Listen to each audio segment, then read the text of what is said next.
Hello and welcome to the inaugural episode of the Pixel Empire discussion. I'm your host Steadysphere and I'm coming to you live from the deepest, darkest pits of Outworld, also known as Southeast England.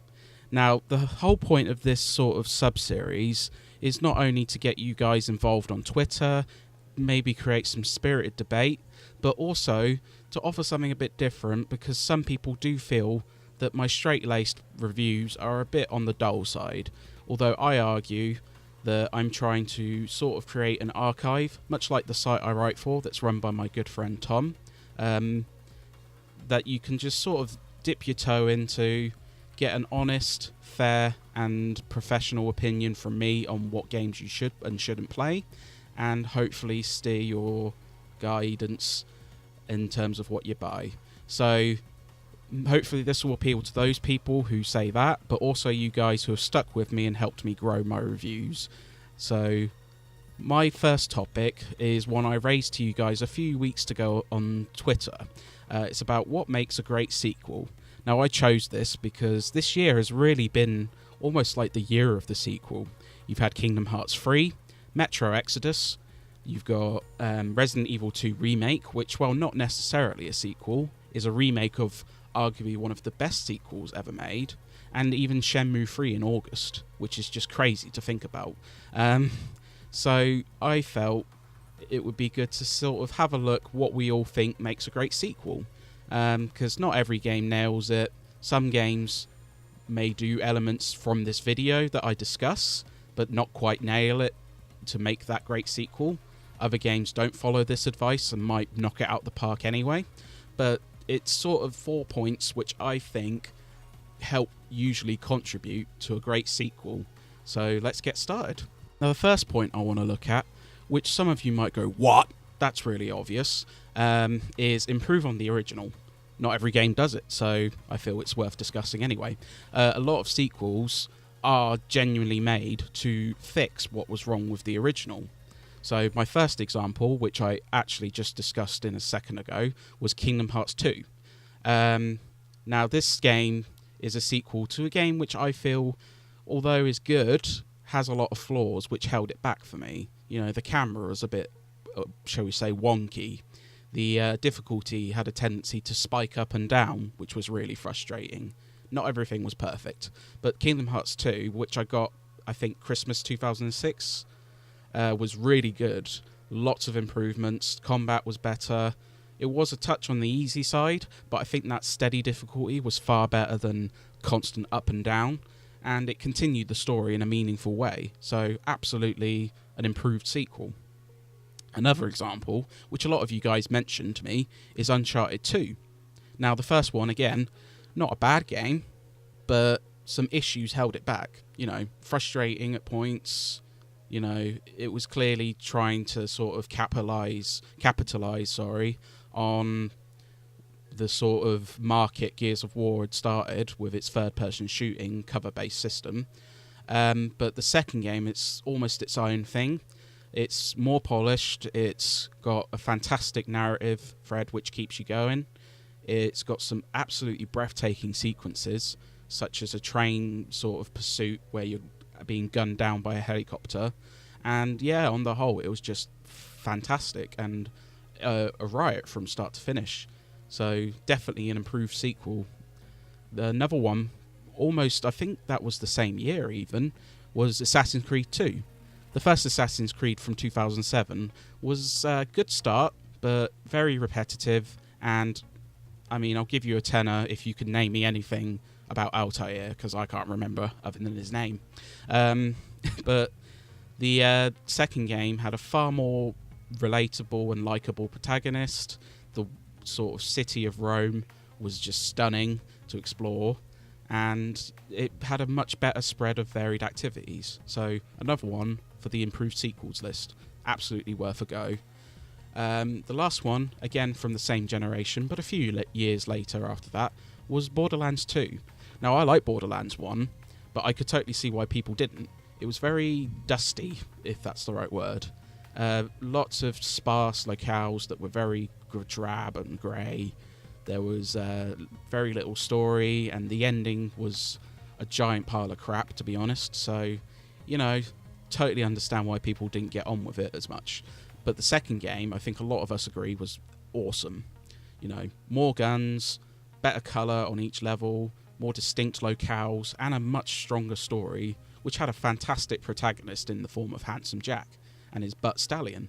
You know, of the things you remember from games. But yeah, it was just on the whole much better. So one key element I think almost every sequel should be trying to aim for is to improve on the original. So yeah, there's that. Now the next one I wanted to sort of look at was expanding the scope. Now this can mean a variety of things. So in my first example, you've got Time Splitters 2.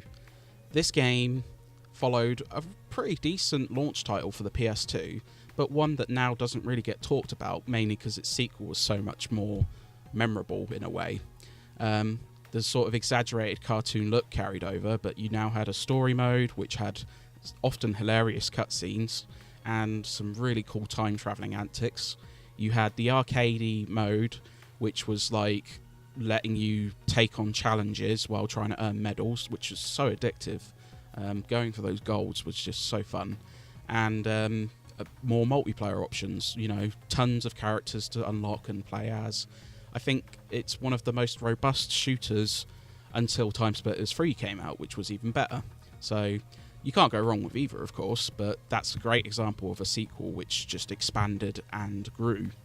Another one is Batman Arkham City. Now, that was a really tough act to follow with Batman Arkham Asylum, because the first game was just so fantastic. It was the almost perfect Batman game. You know, there's very little to complain about, and it was just a complete shock considering how lackluster these sort of licensed games were up until this point. But Batman Arkham City just sort of expanded, because obviously it was now in an open world Arkham City. Of course, it's in the name.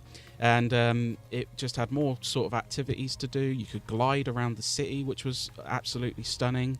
And it had some really fantastic moments in its own right, such as the boss fight with Mr. Freeze. And while some of the expansions and the open world didn't quite work at points, I'd still feel it's absolutely worth a play. And, you know, sometimes, even if it doesn't fully pay off, expanding is necessary. Another one which expanded quite nicely is Portal 2. This game followed what was more like a little tech demo slotted into the orange box, but it was really fantastic. And the sequel's even better. I mean, it had one of the most memorable and funny campaigns in any game. It had co-op, which was a riot, and it felt more. There was more puzzles to solve, more tricks and things to do. It was just bigger and better. And my last example, just to prove I don't despise and hate every Nintendo game, is Pokemon Gold Silver. I'd argue it's not even really been bettered since Gold and Silver, because obviously the first lot of Pokemon games were really cool for their time, but Pokemon Gold Silver, I think I ended up sinking 200 hours into Gold. I mean, that's just mad for a kid's role-playing game, but it was just that good. More monsters to catch, more to explore, more battles to fight. It was just bigger and better, and sometimes that's what you need for a great sequel. But sometimes when you have that really solid foundation, sometimes all you need to do is just polish it up. So one great example of that is Gears of War 2. Not drastically different from what came before it, but better in every respect. So the campaign was tighter, had a better story. There was the Horde mode, which allowed you to almost just hunker down and take on wave after wave, and it set a template for a lot of games of that generation which would try and follow it. And it looked better in that it had more colour, and the multiplayer as well was expanded and much more stable. So it was just some little tweaks, but it really perfected what the first Gears of War started. Another great example of that is Mass Effect 2, because although the original's quite dated now, and you know some of it doesn't hold up very well, it was ahead of its time, and it was a really cool game to play in 2007. But Mass Effect 2 just took it to the next level by sort of tightening the bolts and refining what was there. You know, you don't walk through space levels now and there's textures popping in all the way around. The story's even better. and it has got some memorable moments, and the battle with the Reapers is just sublime. And then there's the suicide mission at the end, which I won't say too much, but it's one of the most malleable yet thrilling out sort of final sequences of any game. And it's just better, but not drastically different. That's the key thing. Mario Kart 8 is another great one. See, I do like Nintendo. Don't think I hate everything Nintendo. Mario Kart 8 sort of just refined what was already there to near perfection. I mean, aside from the battle mode, everything was fantastic. It ran like a treat and was locked to 60 frames per second. It had some awesome tracks and twists on the driving. It, obviously more modes and the like, and it had online, which is something I don't think was drastically explored until Mario Kart 8. And it just sort of perfected what was already there. So, fantastic. And my last example, which is a game I have a great attachment to, mainly because it was the first game on consoles I ever played, was Crash 3 Warped. Now, again, not drastically different from its predecessors, but it didn't need to be, really. It just tightened those last little screws that were loose from the second game and added a time-travelling twist which varied up the levels. And it was just platforming perfection, in my opinion. I don't think anything's really come close to it. Maybe Spyro Year of the Dragon, which again is a great example of a refined sequel. But it didn't break the mold like some of the later Crashes did, but it was just perfection of what had already come. Now, sometimes just refining, polishing, or improving isn't quite enough. Maybe it's due to the circumstances surrounding the game or the changing game industry at the time, but sometimes you just have to rewrite the game. A great example of this is Resident Evil 4. Now, this is a slightly contentious pick because some people think it's the spawn of Satan and it killed survival horror and anything after 4 sucked, but hey-oh, that's your opinion. My opinion is it's fantastic. It's a white-knuckle action game with horror elements, and it's, really paved the way for a lot of third-person shooters after it. It sort of defined how they'd look and play there on out, and I think gaming owes a lot of credit to that, to Resident Evil 4, for really sort of setting the template for games to come. And it is dramatically different from Resident Evil's 1, 2, 3 and Code Veronica, but it's better in a way. Obviously, that's subjective, but it improves, and I think a lot of people agree Resident Evil 4 is a highlight. Another great one is Final Fantasy VII. Now, this one isn't a huge change, but it is in a way because it was sort of keeping up with the times of ever-growing 3D technology, and as a result, Final Fantasy VII came out, blew everyone away from a technology standpoint, and it just looked fantastic.